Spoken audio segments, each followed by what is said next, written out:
EU member states are evaluating how to respond to trips taken by Hungarian Prime Minister Viktor Orban to Russia and China, as well as his country's positioning over the EU's role in Ukraine. Orban has described them as a peace mission, despite the fact that none of his EU partners mandated him to do so. The EU's top diplomats now discussing a suggested boycott of an upcoming informal gathering of foreign affairs ministers due to take place at the end of next month in Budapest. Let's dig into this and get across to Brussels to talk to DW correspondent Terry Schultz. She's covering this story for us. Terry, what was the outcome of the ministers' discussion on how to react to Hungary's prime minister's behavior here?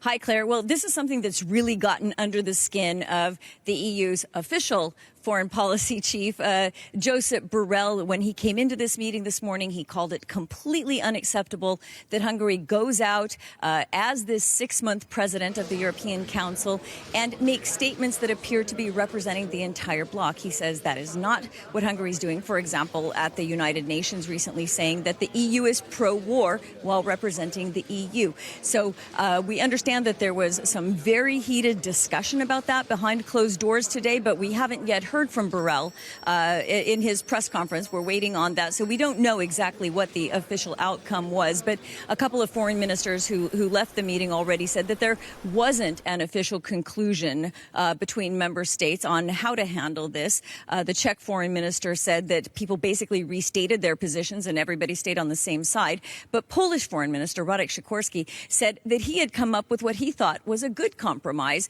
for how to handle this meeting next month of foreign ministers. Let's hear what his suggestion was.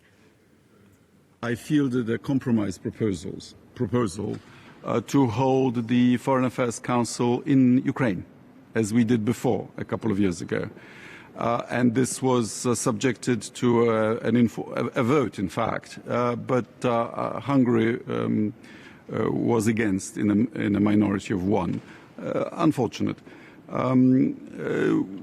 Many voices objected to portraying as if Hungary was speaking in Beijing, Moscow, or to Donald Trump on behalf of the EU.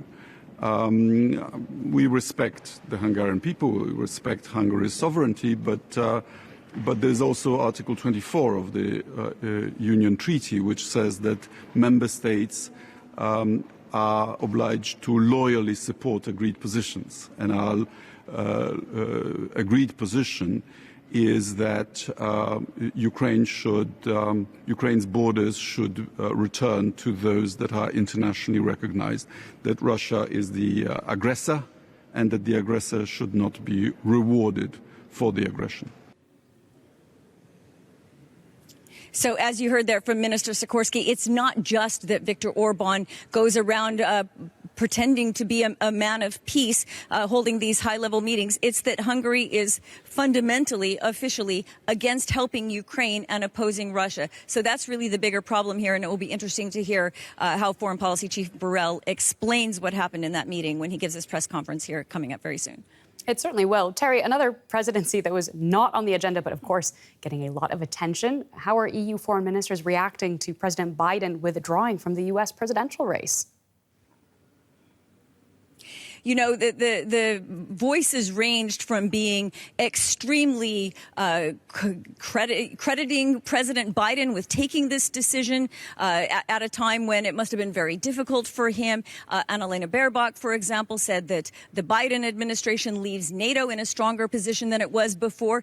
But Latvian Foreign Minister Baiba Braiza also came up with another point. She said for all of the criticism that Trump leveled at NATO, the U.S. actually spent more on NATO and positioned more American forces on European territory under the Trump administration than it had under the Obama administration. So she said, you know, we'll work with whoever comes into office, but let's deal with the facts once we have them. And of course, we don't even know whether Kamala Harris will be the nominee, certainly not who she's choosing for vice president. So most foreign ministers were playing it pretty carefully and basically hedging their bets between what's going to happen next in Washington. A lot of open questions. I'm sure we'll be getting reaction as more information comes out. Thank you so much for your reporting. As always, that is Terry Schultz for us in Brussels.